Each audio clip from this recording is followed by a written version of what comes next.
Well, I'm sure Mr. Seaver's been held up at Bahamas. Mr. Meisner is out of town.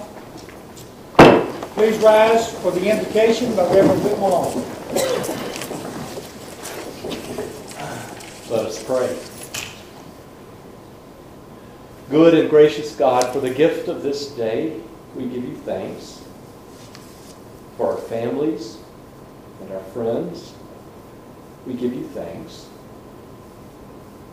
For this city we call home, for those who serve in government, for firefighters and police officers, for public servants of all kinds, we give you thanks.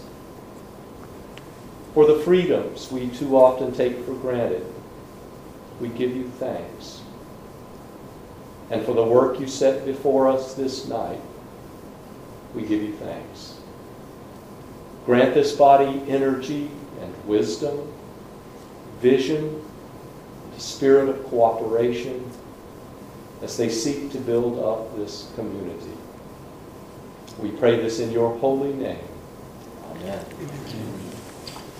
I pledge allegiance to the flag of the United States of America and to the republic for which it stands, one nation, under God, indivisible, with liberty and justice for all.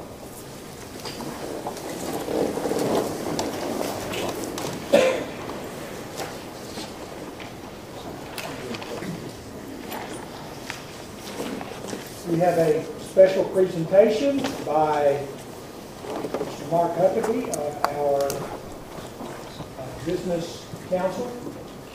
And I won't steal any more of your thunder, right? Good evening. My name is Mark Huckabee, and I'm a member of the Business Development Committee for the City of Hickory.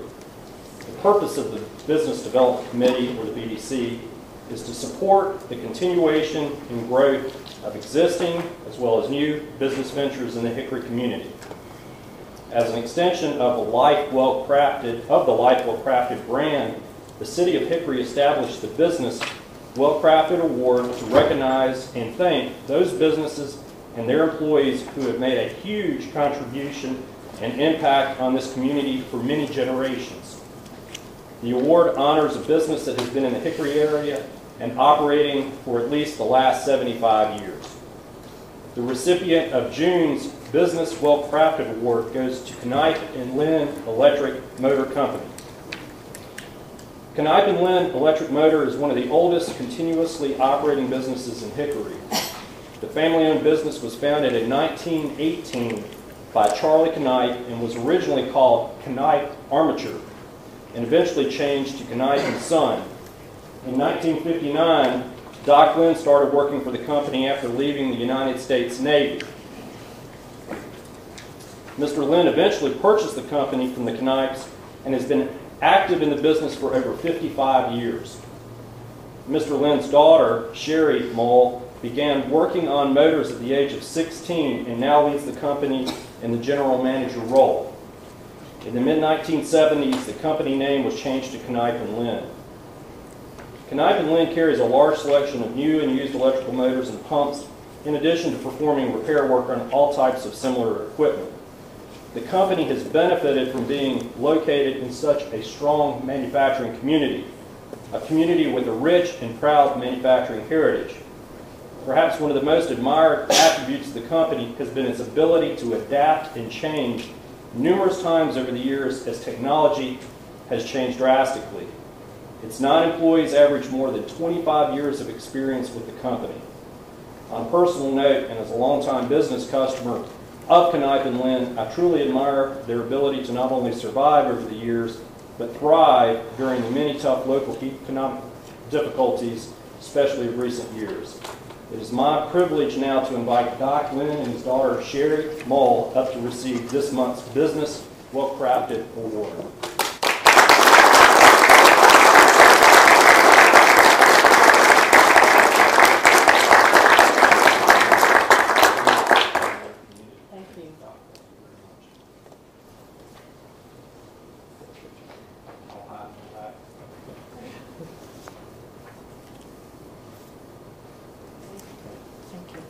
Thank you. Thank you very much. do want to say I've done business with them for many years, and they were excellent people who were great businesses.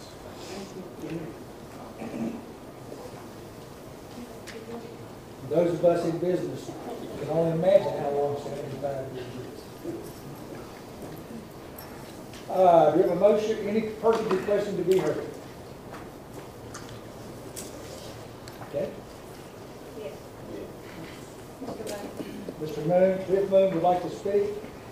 And you know the drill, so Yes, I'm sir. not going to go into it today. Thank you very much. Thank you very much. No cheering, no cheering. Cliff Moone, 2925 8th Street Court, Northeast. I wanted to very briefly speak to the videotaping and video recording of this city council meeting again.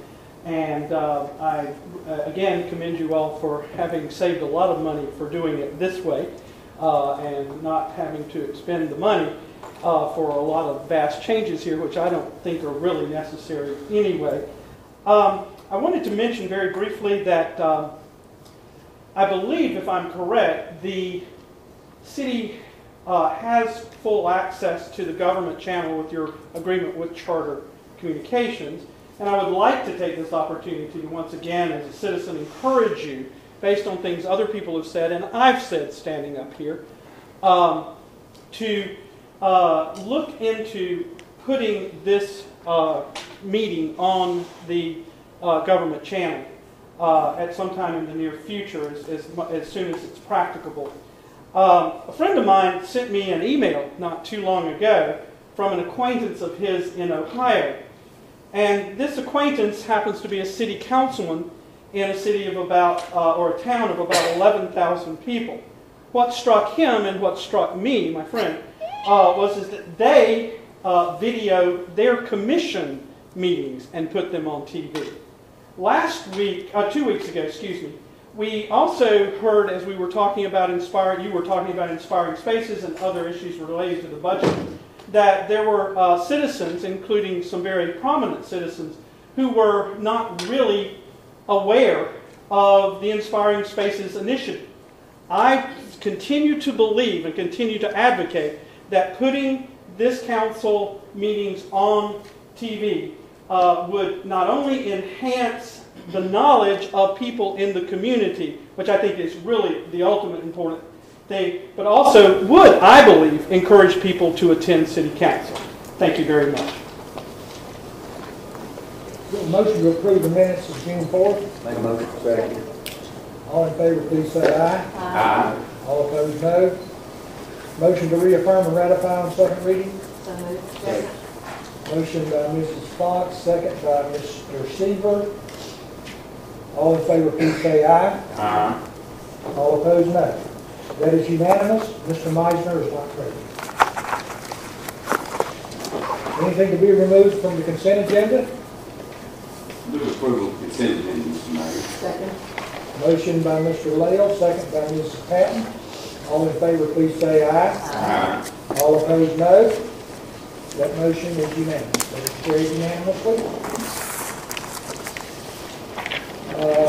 No public hearings. Let's go to department reports. Thank you, Mr. Mayor. Our first department report, I'll ask Assistant City Manager Andrea Surratt to come to the podium.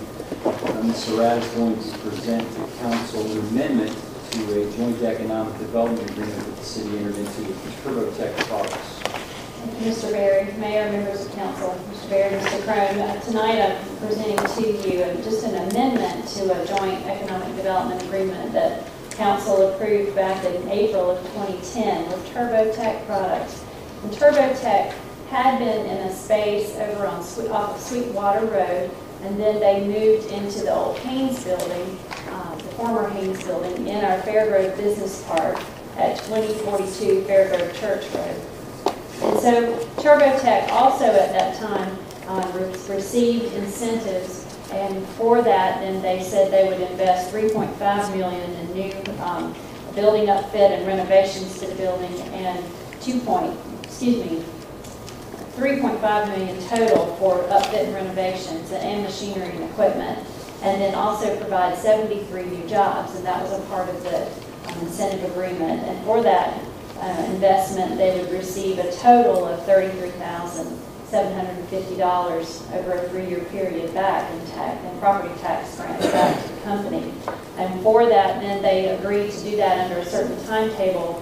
And they missed that timetable by 2 months, but they didn't do it in vain. They were really working on moving their equipment and their operations from the one space over to the new space on Fairgrove Church Road. And so they asked the city consider modifying the agreement so that they could still receive the incentives, because 2 months later, they not only had met their obligation, but they exceeded it because they invested $5 million total in building upfit, renovation, machinery, and equipment, and they had 74 jobs created as a result.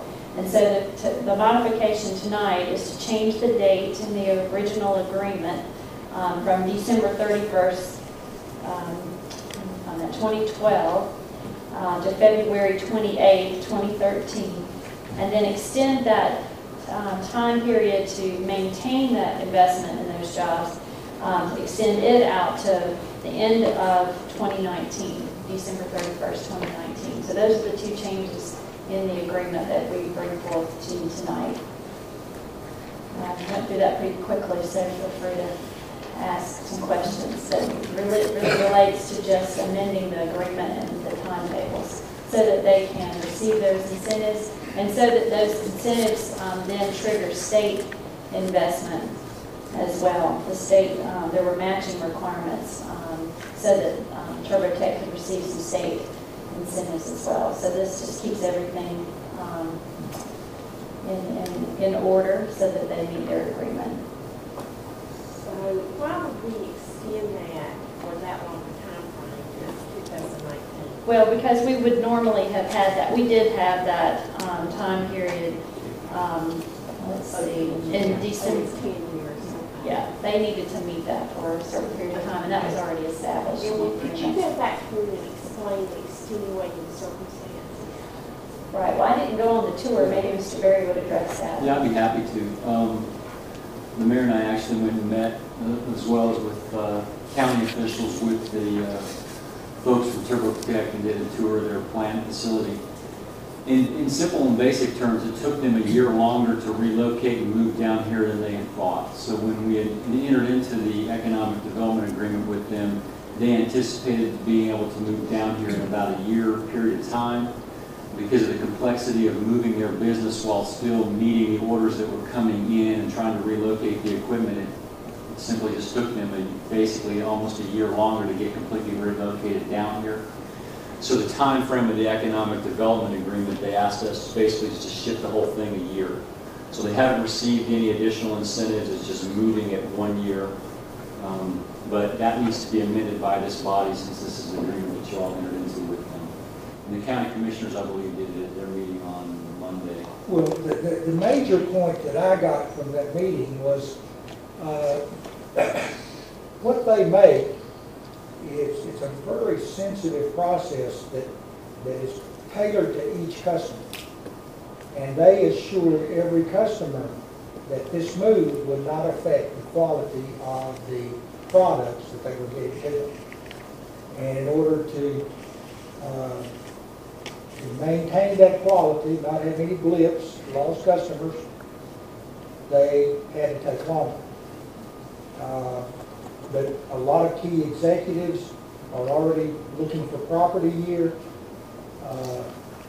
They have hired a lot of people. I've talked personally with many of the people who talked about how happy they are with their jobs. This is the kind of employer that we have wanted. And the foot dragging, if you call it that, I felt was very well explained. Their key people came back here, expressed their commitment to our area, and I think ultimately we're going to have a lot more out of this one than we expected when we went into it. This is a good news thing for me. I mean, this is not something that requires, I don't think, a lot of deliberation on my part. I mean, we're glad to see these companies expand. We understand the nature of the business. I do. And the fact that it might take a little longer. And I'm just glad that Mr. Rapp wasn't up here telling us that they didn't meet the goals at all, and you know, we're right. So I'd move approval. And I think too, they had some issues, just the precision of what they do as far as the ground, the building they had to do. That was a lot of it also, and so I'm thrilled that they're here and expanding, and I'll second that. And they are thrilled to be here. Did the state have to do anything to change their deal, or is it? No, basically, the state's incentives are tied to the local incentives, so that, as Mr. Wright mentioned, that our agreement had to be modified to ensure that they could receive the state incentives that were originally. So the state will be fine if the city and the county. That's right. That's right. That's right. Together.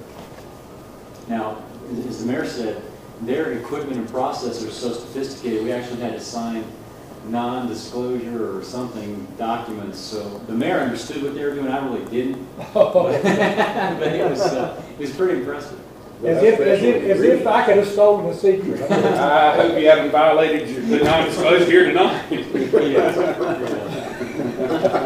Let's keep that out of paper. You too, Richard. I'm sorry. Way too casual. I apologize. Motion by Mr. Lael, second by Mrs. Patton. All in favor, please say aye. Aye. All opposed, no. Motion is carried. Unanimous.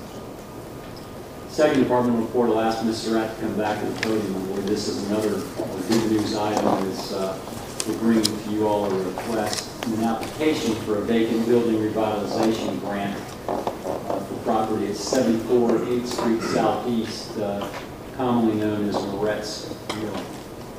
Thank you, Mr. Berry. So tonight, we have an application for a vacant building grant.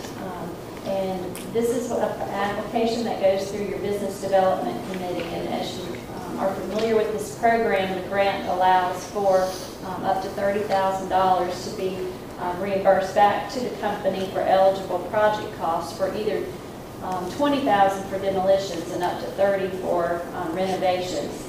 And so the property tonight is the Moretz Mill, and that project is underway. And so the renovation, and I'll show you a few pictures that are just of the outside of the building in just a moment, but the renovation is for the entire structure. And so that's an 85,000 square foot structure. You just approved their National Register nomination last month, and so that is going to allow the property owner to access tax credits that help fund the project. The property is zoned C2, so the commercial uses are appropriate for this area. One of the interesting things about this building is that I say it's just evolved in stages. It has sort of a cocoon center, which is a 1929 original mill structure that's just wood and just a nice little small building, about 8,000 square feet right in the center. And then they added a 1929 addition around that, and then they added another addition in the early 60s. And so you can see that evolution of the buildings as you go through the building itself. But the grant funds will go toward the preservation of the masonry, so doing some tuck pointing to the brick, preservation of the historic steel windows, roof repairs, HVAC replacement, as well as plumbing, lighting, and electrical replacement. And so this project includes a number of uses, including a gym, a spa, some common space, office and retail, and then the Moretz Marketing Group will actually move their headquarters over for this site. So here are a few pictures. So this is looking back west. I apologize, it's a little hard to see, but that's the Moretz sign over the building. This is looking west from the adjacent lot. This is the 1960s addition to the building that wraps around on the north side of the property and the west side. Again, another view of that. So, one of the nice things in the nomination report that the consultant noted was that even this, although maybe it's not our favorite feature of the building, is still significant because it showed the growth and expansion of the hosiery mill at an important time in in its life cycle as a company. And so that was a very important, prominent expansion that they did even at that time. And this is the south side of the property. All of those dark spaces are the boarded up windows, and if you've driven by recently, they've been taking those down and opening up that space. There are 2 levels, so here at the furthest western point of that building, it's 1 level, and it's open, sort of gymnasium style ceiling, open ceiling, and then as you walk back, then there's a 2nd level that goes lower, and all of that will be renovated. And so the Business Development Committee reviewed this application, and the project itself is going to spend $5.9 million in investment, so they most definitely qualify for the highest amount of $30,000 vacant building grant, and so the BDC approved that, or recommended approval of that on June 5th. I'm happy to answer any other questions. Do they plan on demolishing any of it, or is it all? No, it'll all stay and be renovated, so you can walk through and see all the different time periods. Very nice. What are some of the plans to go in there, do you know? Well, just with that list we mentioned, sort of a nice workout facility, spa, and office and retail, and then more office. So more combination. Combination of things, yes, and some common area to share in the inside as well. You know they plan to use existing parking the same? They do. There's parking on the north side. There's also some shared parking with Catawba Paper Box across the street that they are working on an agreement with. And then Mr. Moretz owns the lot to the south across the street in the same block as the Alltel building. So there's a lot of parking available for that property.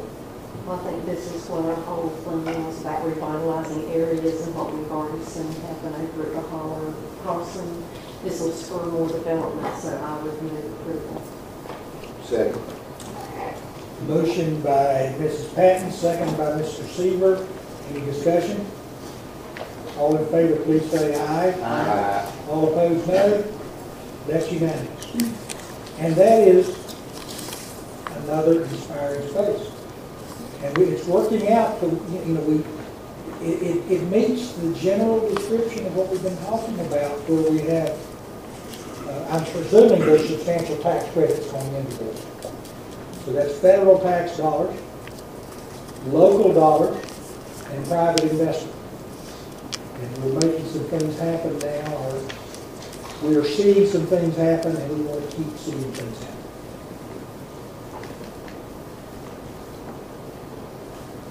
Okay, any appointments? I have Sean O'Brien for the Regional Planning Commission.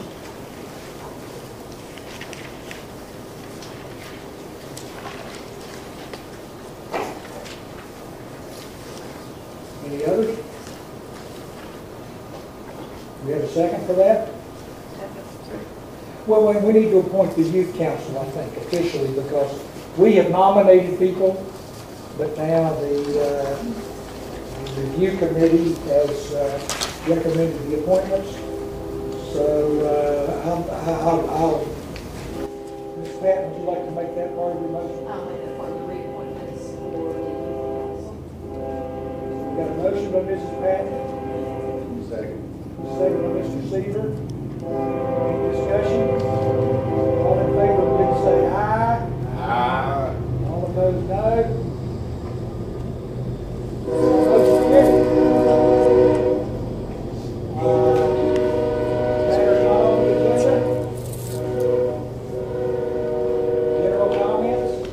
I hope everyone will join for the Cox concert May 30th downtown on the sale. What day?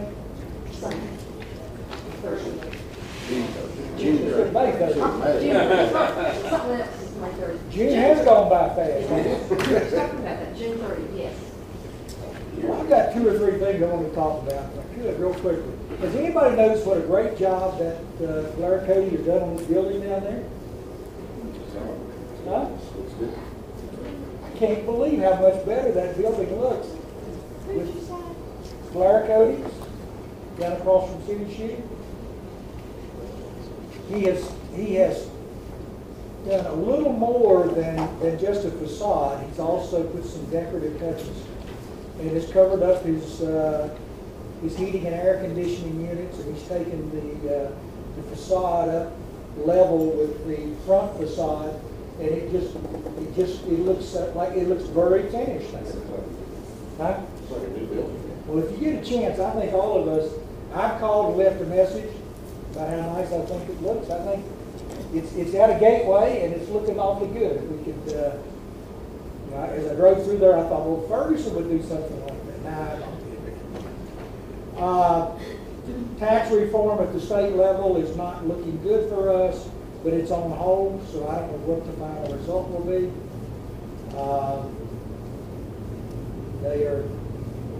I've never seen such a roller coaster of directions that is taken. Swimming at the Y. I received today a list of the people who are swimming at the Y under the joint city and Y program. There are 133 signed up for the first 2 sessions. The city's bill for that is $2,660. This is, the objective is that these people will learn how to swim either this session or some session. They have them divided here by ages, and pardon me, I'm going to use the descriptions they use. But the first group, the minnows, there's a small group of them in the minnow category. The parent child, 6 months to 3 years, there are a ton of those. The pike and eel, which are ages 3 to 5, there's a bunch of those. Rays and starfish, 3 to 5. The biggest group are the pollywogs, and there's about 3 pages of pollywogs. Then we have guppies. I'm not making this up. That's ages 6 to 12. We have about a dozen teens and adults 13 and up. I think this is another example of a partnership that works. It makes economic sense, and these young people are learning how to swim. 133 participants. They already have 34 registered for the 3rd and 4th sessions to start July the 8th. So I'm personally pleased to see my tax dollars going to them. Any other business comments? Motion to go to closed session? Second. We need to go to closed session for the reasons stated in the agenda. Ask for all in favor, say aye. Aye. All opposed, no. The motion's carried. Thank you for being here. We will return here to adjourn this meeting and conduct any business that comes out of the closed session.